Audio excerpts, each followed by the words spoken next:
प्यारे दोस्तों व देशवासियों, आप सभी को मेरा प्यार भरा नमस्कार। आज मैं एपीएमसी मंडीज़ की बात करूंगा। ये एपीएमसी मंडीज़ 1960s में इंडिया में इफेक्ट में आई थी और जितने भी फूड प्रोड्यूस होते हैं किसान को इन्हीं मार्केट्स में लाकर बेचना होता है ऑक्शंस के थ्रू। और इस मार्केट में ऑपरेट करने वाले ट्रेडर्स को लाइसेंस इशू किया जाता है। उस समय हमारे किसान भाई ज़्यादा पढ़े लिखे नहीं होते थे और बाहर के व्यापारी औने पौने दामों में इनकी फसल खरीद लेते थे, इसलिए ऐसी ज़रूरत पड़ी थी। तो इस तरह की डिस्ट्रेस सेल को अवॉइड करने के लिए और एक्सप्लॉयटेशन को अवॉइड करने के लिए क्रेडिटर्स के ये पॉलिसी लाई गई थी। और आज ये मंडियाँ बहुत ही जर्जर हालात में हैं। इन मंडियों में कुछ गिने चुने एजेंट्स और ब्रोकर ही अनाज को खरीद पाते हैं। इन दलालों की मर्जी पर हमारे किसान भाइयों के अनाज के भाव होते हैं और ये सब बोली लगाने वाले आपस में मिले हुए एजेंट होते हैं। घर से बैलगाड़ी या ट्रैक्टर में अपना अनाज भरकर ले जाने वाले किसान को ये पता नहीं होता कि उसका अनाज किस भाव में बिकेगा। मंडियों में उनके अनाज की ढेरी कर दी जाती है और ऑक्शन के लिए इंतज़ार करते रहते हैं। 2-3 दिन के बाद तक भी उनका अनाज नहीं बिक पाता और 5-6 महीने तक भी पेमेंट नहीं हो पाती। आज किसान की हालत ऐसी है कि वो इन मंडियों के अलावा अपनी चीज़ को कहीं भी नहीं बेच सकता। तो ना ही किसी माल ओनर्स को बेच सकता है, होलसेल ट्रेडर्स को, रिटेल ट्रेडर्स को, किसी को भी बाहर अपना अनाज नहीं बेच सकता, चाहे वो किसी भी कीमत पर क्यों ना लेता हो। और इन मंडियों के बाहर की किसी भी एजेंसी को अनाज खरीदने के लिए परमिशन नहीं मिलता है। सीजन में इन मंडियों का हालात देखने लायक होते हैं। किसानों के अनाज सड़कों पर पड़ता घूमता रहता है। आज मेरा सवाल ये है कि इन बाउंडेड प्लेसेस पर ही किसान को अपना अनाज बेचने के लिए बाध्य क्यों किया जाता है, बाकी और जगह क्यों नहीं। दोस्तों, आज का किसान काफ़ी जागरूक है। इस एक छोटे से प्लेटफॉर्म पर लाखों किसान एक जगह पर अपना अनाज नहीं बेच पाते हैं। किसान को अपना अनाज बेचने के लिए इस तरह के लाखों प्लेटफॉर्म्स चाहिए। मैं इस बात का पुरजोर समर्थन करता हूँ कि किसान को मंडियों के अलावा दूसरे प्लेटफॉर्म्स भी बेचने के लिए चाहिए।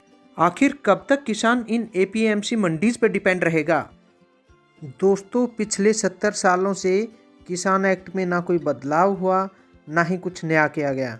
लेकिन 2003 में कांग्रेस गवर्नमेंट ने एपीएमसी एक्ट में बदलाव की बात की थी और इस रिफॉर्मेशन में उन्होंने 4 प्रोविजंस भी लाने की बात की थी। इसमें पहला प्रोविजन था एपीएमसी मार्केट के अलावा दूसरे चैनल भी मार्केट के चैनल भी होंगे। दूसरा, कांग्रेस ने बोला था प्राइवेट होलसेल मार्केट्स भी बनेंगे। तीसरा, डायरेक्ट परचेजिंग भी कर पाएंगे। और फोर्थ वन था एक कि बायर और फार्मर कॉन्ट्रैक्ट कर सके। दोस्तों, अब मैं एमएसपी के पीछे के उद्देश्य को स्पष्ट करूंगा। फार्मर्स की क्रॉप प्राइसेस जब अक्सर फॉल हो जाती है तो एमएसपी इसकी सपोर्ट में खड़ा हो जाता है और एमएसपी की अनाउंसमेंट क्रॉप सीजन शुरू होने से पहले ही कर दी जाती है और यह सीएसीपी की रिकमेंडेशंस पर की जाती है। एमएसपी फार्मर्स के लिए एक एश्योर्ड प्राइस है जो बम्पर पैदावार होने पर फसल के दामों में भारी गिरावट को कवर करती है। 1965 में एमएसपी की पॉलिसी आई थी, लेकिन पिछले 65 सालों से पारिवारिक सरकारों ने किसानों के मुद्दों को नज़रअंदाज करके रखा। एमएसपी एक केस सेंसिटिव वर्क है जो फार्मर्स के लिए एक रूप में इंश्योरेंस पॉलिसी की तरह रोल प्ले करता है। जब अनाजों की कीमतें हेविली ड्रॉप हो जाती हैं ताकि किसानों के लिए डिस्ट्रेस सेल की नौबत ना आए। ये एमएसपी 24 कमोडिटीज़ पर लागू होती है, जिसमें 7 सेरेल्स हैं, 5 दालें हैं, 8 ऑयल सीड्स हैं और 4 कैश क्रॉप्स हैं।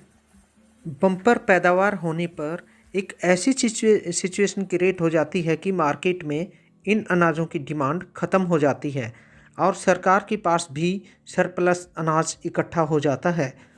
इनफैक्ट सरकार 20 रुपये पर केजी से लेकर 100 रुपये पर केजी का खरीदा हुआ अनाज मजबूरन 2 रुपये पर केजी बेचने पर मजबूर हो जाती है। भूखे गरीबों के नाम पर सरकार को यह अनाज 2 रुपये पर केजी, 5 रुपये पर केजी पर बांटना पड़ता है। अनाजों की खरीद फरोख्त वाले मार्केट में प्राइवेट प्लेयर्स नहीं होने के कारण अच्छी खासी फसलों की डिमांड भी ना के बराबर होती है। इसलिए सरकार को मजबूरन ये जिन्स औने पौने दामों में बेचनी पड़ती है। अब स्टेट गवर्नमेंट की जिम्मेवारी है कि वो एमएसपी पर किसानों का अनाज खरीदे। एक सेंट्रल नोडल एजेंसी है नेफेड। नेफेड यानी national agricultural cooperative marketing federation India limited, जो डिक्लेयर्ड एमएसपी पर अनाजों की खरीद करती है। इस प्राइस सपोर्ट स्कीम पर प्राइस स्टेबलाइज होने तक खरीद की जाती है। दोस्तों, किसी भी सरकार का बफर स्टॉक स्कीम डिपार्टमेंट ठीक से कामकाज नहीं कर पाता है और पेरिशेबल आइटम्स स्टोर्स में लंबे समय तक नहीं रख सकते और उन्हें बफर स्टॉक से निकालना पड़ता है। इस तरह की एमएसपी की गारंटी के कारण ही किसान राइस, व्हीट जैसी फसल की बम्पर पैदावार कर लेते हैं। दूसरी ओर सरकार पर इस फसल की खरीद फरोख्त के घाटे के साथ साथ एडमिनिस्ट्रेटिव और स्टोरेज कॉस्ट भी सिर फोड़ती है। एक्सेस प्रोक्योरमेंट और एफसीआई की स्टोरेज कैपेसिटी लिमिटेड होने के कारण खरबों रुपए की प्रोक्योरमेंट वेस्ट हो जाती है और सड़ जाती है। आज किसानों को प्रोग्रेसिव खेती करनी चाहिए, कैश क्रॉप्स की खेती करनी चाहिए, मॉडर्न खेती करनी चाहिए। मैं यही कहूँगा। हमारे देश में हर साल 1 लाख करोड़ रुपए की फल सब्जियाँ खराब हो जाती हैं। आज मॉडर्न स्टोरेजेस की, गोडाउन्स, वेयर हाउसेज की ज़रूरत है, जो केवल प्राइवेट प्लेयर्स ही मेंटेन कर सकते हैं। अरबों खरबों रुपए का अनाज हर साल एफसीआई के स्टोर्स में बलि चढ़ जाता है। इसके लिए भी प्राइवेट प्लेयर्स की ज़रूरत है, जो modern stores, warehouses, godowns बना सकते हैं। इसमें कोई डाउट नहीं है कि 2014 से केंद्र सरकार एमएसपी पर खरीद कर रही है। यदि एमएसपी पर कानून बनता है तो उपरोक्त ढांचे में कुछ भी सेट नहीं होगा और सरकार को 25,000 करोड़ रुपए की अनाज खरीदी करनी पड़ेगी, जो देश के बजट का लगभग आधा है। इससे देश की जीडीपी ध्वस्त हो जाएगी, करेंसी गिर जाएगी। हाँ, यदि किसानों के लिए बाज़ार खोल दिए जाएंगे और बिग बायर्स और बिग ट्रेडर्स को भी लाइसेंस मिलेगा, तो वो अपनी खरीद अनुसार स्टोर्स, वेयर हाउसेज बना पाएंगे और उसके साथ ही एमएसपी का एक्ट लाना सही होगा। बिना प्राइवेट प्लेयर्स के एमएसपी लाना देश के कोनों में आग लगाने के बराबर है। अतः मैं तो यही कहूँगा, सरकार पर सवार होकर आखिर किसान कब तक सवारी करेंगे और कितना ऊंचा उड़ेंगे। जय हिंद, जय भारत।